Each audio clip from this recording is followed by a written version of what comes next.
Buenas a todos, bienvenidos y bienvenidas a Enfoque Político. Hoy vamos a hablar de algo que los grandes medios intentan ocultar detrás de los titulares vacíos, propaganda y cinismo diplomático. Vamos a hablar de la guerra imperialista en Oriente Medio, del papel del Estado israelí, del papel de Estados Unidos, de la Unión Europea y también del doble discurso del gobierno de Pedro Sánchez. Porque mientras las bombas siguen cayendo sobre Gaza, mientras el Líbano continúa siendo devastado y mientras Irán permanece bajo amenaza constante, los gobiernos europeos siguen hablando de paz, moderación y estabilidad. Pero detrás de esas palabras hay otra realidad, la realidad del imperialismo, la realidad de los intereses económicos, la realidad de una maquinaria militar sostenida por Occidente. Y en medio de todo esto, hace una semana el primer ministro israelí Benjamin Netanyahu acusó al gobierno español de librar una guerra diplomática contra Israel. Incluso llegó a advertir a España de que pagaría por ello un alto precio. ¿Pero realmente el gobierno español está enfrentándose al Estado israelí? ¿O estamos ante una representación diplomática destinada a calmar a una población cada vez más indignada?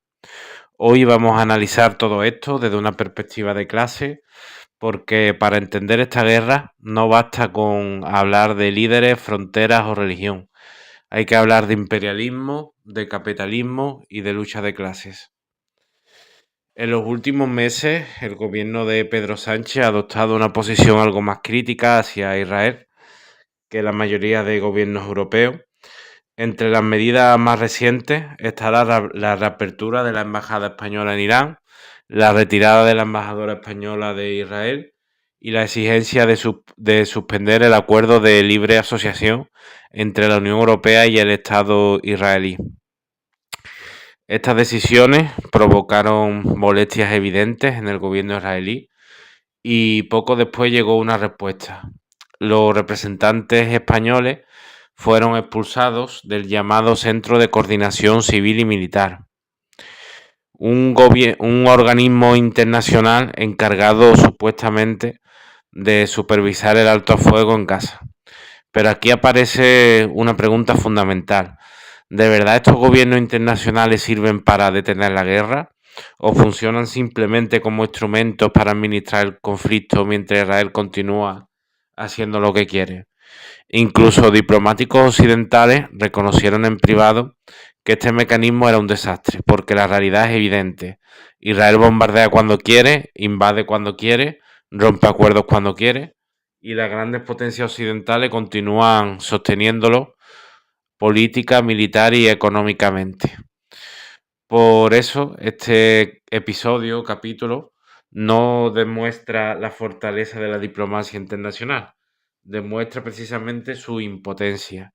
Y desde una perspectiva de clase, esto no es casualidad. Los organismos internacionales, nacidos bajo el capitalismo, no son neutrales. Reflejan la correlación de fuerza entre potencias. Y mientras Estados Unidos y Europa consideren a Israel como un aliado estratégico en Oriente Medio, esos organismos jamás actuarán realmente contra él. Ahora bien, ¿eso convierte automáticamente a Pedro Sánchez en un enemigo del imperialismo? En absoluto. Aquí es donde entra una contradicción central del gobierno español. Por un lado, Sánchez intenta presentarse como una figura progresista, como un dirigente sensible al sufrimiento del pueblo palestino, como un líder europeo que se atreve a criticar a Benjamin Netanyahu. Y evidentemente eso conecta con una parte importante de la población española, porque millones de personas rechazan la masacre en Gaza, rechazan la destrucción del Líbano y rechaza el riesgo de una guerra regional todavía mayor. Pero al mismo tiempo, el Estado español continúa plenamente integrado en la maquinaria militar occidental.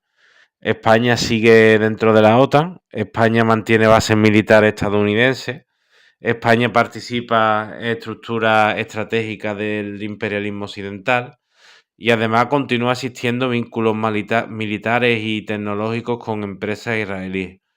Ese es el núcleo de la crítica. No basta con declaraciones diplomáticas, no basta con discursos humanitarios. La verdadera cuestión es, ¿se rompe o no con las estructuras materiales que sostienen la guerra? Porque mientras continúa la integración en la OTAN, mientras continúe la cooperación militar, el comercio estratégico, las declaraciones pacifistas terminan siendo compatibles con la continuidad del sistema imperialista capitalista. Y aquí aparece algo importante. La posición de Sánchez también tiene una función interna. Le permite diferenciarse de la derecha política del sistema, porque la derecha española ha oscilado entre un apoyo explícito a Israel y una posición ambigua motivada por el miedo a la reacción de la opinión pública. Y mientras tanto, Sánchez ocupa el marco del mal menor, el dirigente moderado, el supuesto defensor de los derechos humanos, pero la pregunta sigue siendo la misma. ¿Hasta dónde está dispuesto a llegar realmente?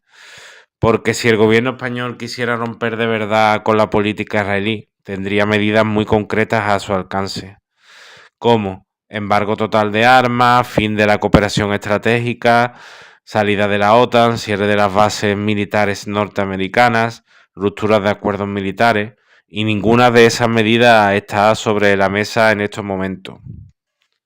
Hablemos ahora de la Unión Europea, porque muchas veces se presenta a la Unión Europea como una institución democrática, racional y defensora de los derechos humanos. Pero cuando observamos Oriente Medio, la máscara cae rápidamente. La mayoría de gobiernos europeos rechazaron suspender el acuerdo comercial de asociación con el Estado de Israel. Y eso es fundamental porque la economía israelí depende enormemente del comercio con Europa. La Unión Europea absorbe una parte gigantesca de las exportaciones israelíes. Sin ese apoyo económico, la presión sobre el Estado de Israel sería enorme. Entonces la pregunta es, ¿por qué no actúan? Bueno, pues porque detrás del discurso humanitario existe una realidad geopolítica. Israel funciona como un aliado estratégico del imperialismo norteamericano en Oriente Medio, un enclave militar, político, tecnológico y económico. Por eso vemos un doble rasero brutal. Mientras se mantienen sanciones durísimas contra Irán, mientras se criminaliza constantemente a los gobiernos considerados enemigos de Occidente, Israel recibe protección diplomática incluso cuando destruye barrios enteros, hospitales, escuelas, infraestructuras civiles. Y esto no tiene que ver simplemente con una hipocresía de tipo moral, tiene que ver con intereses materiales, mercado, influencia regional, rutas energéticas, competencia entre superpotencias capitalistas. Eso es precisamente lo que explica que cuando se habla del imperialismo como forma de teoría productiva extractivista en colonial, ¿no? En Oriente Medio. Porque la guerra no aparece por errores individuales, no aparece porque algunos líderes sean malos o otros buenos. La guerra aparece porque el capitalismo es una fase imperialista que empuja constantemente a las potencias a competir por mercado, recursos, control estratégico. Y cuando esa competencia se intensifica muchísimo, la violencia se vuelve inevitable. Otro elemento importante, sobre todo esto que estamos hablando, es el papel de los organismos internacionales, los centros de supervisión, las misiones diplomáticas, la ONU, las negociaciones multilaterales. Muchísima gente todavía deposita esperanza en estas instituciones, pero la experiencia histórica demuestra una y otra vez sus límites, porque las instituciones no están por encima del sistema, forman parte del sistema. Lo vimos en Gaza, Líbano, Libia, Irak. Se emiten declaraciones, se expresan preocupaciones, se hablan de derechos humanos, pero las bombas mientras tanto siguen cayendo. Y esto no significa que la diplomacia sea irrelevante. Significa que bajo el capitalismo la diplomacia tiene límites muy claros. Porque la lógica dominante no es la paz, la lógica dominante es la defensa de los intereses económicos y estratégicos.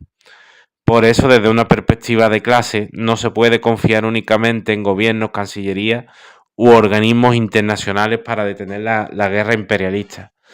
La historia demuestra que las guerras terminan realmente cuando aparecen fuerzas sociales capaces de bloquearlas. Y ahí es donde debe entrar el movimiento internacionalista de la clase trabajadora. Aquí llegamos al núcleo del análisis político. ¿Quién puede realmente parar una guerra? Los gobiernos capitalistas no tienen interés de hacerlo mientras sus intereses estratégicos estén garantizados. Las grandes empresas armamentísticas obtienen beneficios multimillonarios, las potencias compiten por influencia y las élites económicas trasladan después el coste de la guerra a la población. Más recortes, más gasto militar, más inflación, menos inversión social. Entonces, ¿qué fuerza social sí tiene interés en detener la barbarie? La clase trabajadora. Porque los trabajadores no ganan nada con esta guerra. Los jóvenes que mueren no son los hijos de los multimillonarios. Los desplazados no son grandes empresarios. Y quienes pagan las consecuencias económicas tampoco son las élites. Por eso, históricamente, las movilizaciones obreras han sido una amenaza enorme para la maquinaria de guerra, huelga, bloqueo, parálisis de puertos, movilización internacional, interrupciones del transporte militar.